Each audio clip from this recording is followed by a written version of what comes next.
연구소 이승용입니다. 오늘은 손톱을 물어뜯거나 손가락에 빠는 이유에 대해 알아보도록 하겠는데요. 주변에 보면 손톱을 물어뜯거나 빠는 아이들이 많이 보이는데요. 저 역시 지도했던 아동이 손톱을 물어뜯는 버릇이 있어서 아이 부모님의 요청에 따라 저 습관을 꼭 개선시켜달라고 여러 방법을 사용해 봤었어요.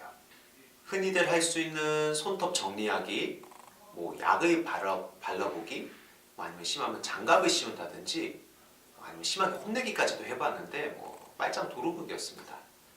도대체 왜 손톱을 물어뜯는 것인지, 어떻게 하면 개선시킬 수 있을지 내공이 쌓인 지금 이제 여러분들에게 그 방법을 공유하도록 하겠습니다. 집중해 주세요. 그럼 왜 우리 아이가 손가락을 빠는지, 손톱을 물어뜯는지 그 이유에 대해 먼저 알아보도록 하겠습니다. 이유는 크게 세 가지입니다. 첫 번째, 성장하면서 받아야 할 자극이 충족되지 않았거나, 두 번째, 그냥 단순 습관이거나, 세 번째, 심리적인 불안이나 스트레스 받는 상황에서 안정감을 느끼고자 나타나는 경우가 대다수입니다. 특히 성장하면서 받아야 할 자극이 충족되지 않았을 때 꼭 확인해 봐야 할 것이 있는데요. 아이 나이예요. 만 18개월까지는 구강기라고 해가지고 입에 대한 자극을 통해 쾌감을 느끼는 시기입니다. 이 시기에 보여지는 것은 정상 반응이에요. 하지만 이 시기 이후에 계속적으로 나타난다는 것은 충분한 자극을 받지 못해서 계속적으로 이러한 물거나 빠는 행동이 나오게 되는 것입니다. 자, 두 번째, 단순 습관은 나도 모르게 심심해서 혹은 재미있어서 하는 경우들이 대다수인데요. 그때 이제 주변에서 하지마 라고 주의를 주면 그 순간은 이렇게 조절을 할 수가 있습니다. 하지만 이후에도 지속적으로 이러한 행동들이 나온다라고 하는 것은, 이거는 뇌의 무의식적인 움직임을 조절해주는 뇌 심부에 있는 기저역의 기능이 불안정했을 때 나타날 수 있다는 것입니다. 마지막으로 심리 불안에 대한 안정감을 느끼고자 나타나는 경우는 꼭 먼저 확인해 보셔야 될 게 있으세요. 아이가 특정 상황에서만 나타나는 것인지, 아니면 평소에 불안이나 스트레스 수준이 높은 아이인지를 먼저 확인해 보셔야 합니다.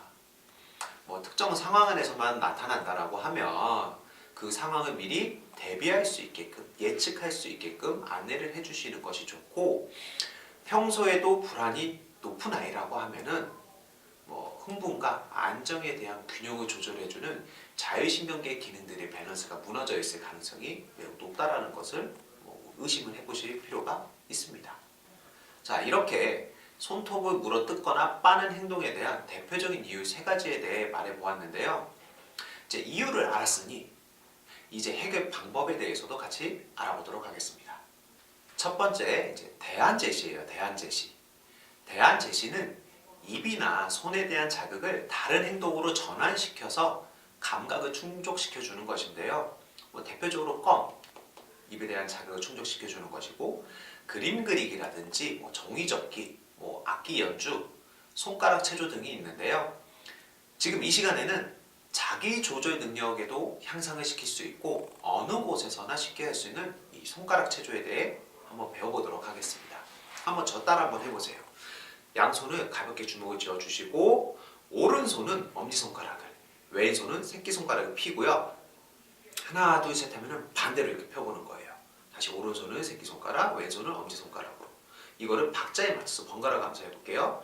하나, 둘, 하나, 둘, 하나, 둘, 하나, 둘. 잘 되시나요? 이게 좀 잘 되시면은 이제 노래에 맞춰서도 해보는 거예요.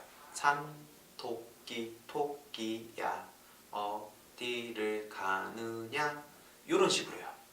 어때요? 쉽지는 않죠?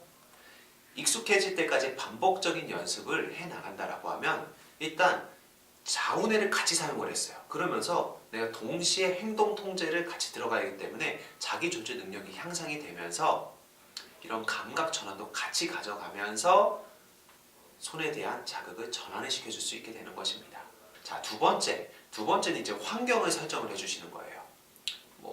가장 쉽게 할 수 있는 게 손톱을 일정하게 정리를 한다든지, 심하면 장갑을 씌우거나 매니큐어나 네일 아트 등을 하는 것이 여기에 해당이 되는데, 특히 여자아이들 같은 경우는 네일 아트를 해주면 이게 망가지는 게 싫어서라도 뜯는 횟수가 많이 줄어든다라고 하니 참고해 주시고요. 그리고 아이가 손톱을 물어 뜯거나 빠는 모습을 이렇게 사진이나 영상을 촬영해서 직접 보여줘 보는 거예요.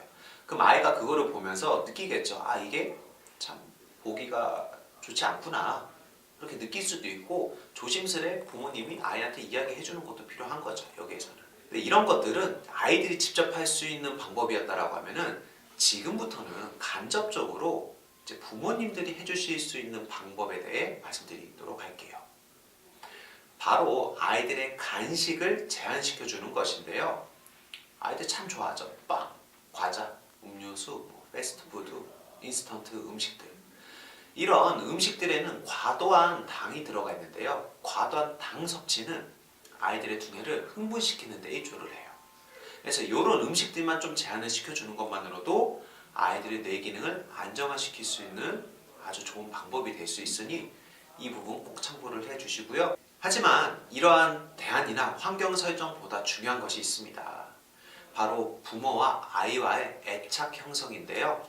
진솔한 대화를 통해서 서로의 감정을 공유를 해주는 것이 아이의 그런 손톱을 뜯는다든지 손가락을 빠는 그런 강박적인 증상들을 소거시켜 줄 수 있는 근본적인 개선책이라고 보시면 되겠습니다.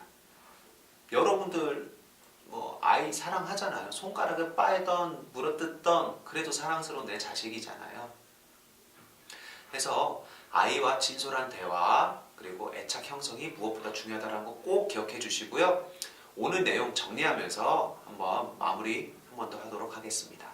자, 잊지 말자. 손톱을 물어뜯거나 빠는 근본적인 원인은 첫 번째, 성장하면서 받아야 될 자극을 충분히 충족되지 않았거나 단순 습관 혹은 심리적 불안이나 스트레스를 빨면서 안정감으로 대체를 하고자 하는 경우가 대부분이다.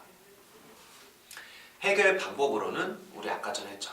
손가락 체조나 그림 그리기, 종이 접기, 악기 연주와 같은 대안 제시나 손톱 정리, 네일 아트, 영상 촬영, 간식 제한 등 이런 환경적인 설정도 있었고요. 그리고 계속 강조했죠. 무엇보다 중요한 것은 부모와의 애착 형성이 가장 중요하다는 점 기억해 주시고, 오늘 배우신 내용들 잘 정리하시고 바로 실행으로 한번 옮겨보세요. 실행하면은 바뀝니다. 그럼 오늘보다 행복한 내일을 위해 다음 편에도, 그 다음 편에도 유익한 정보로 찾아뵙겠습니다. 감사합니다.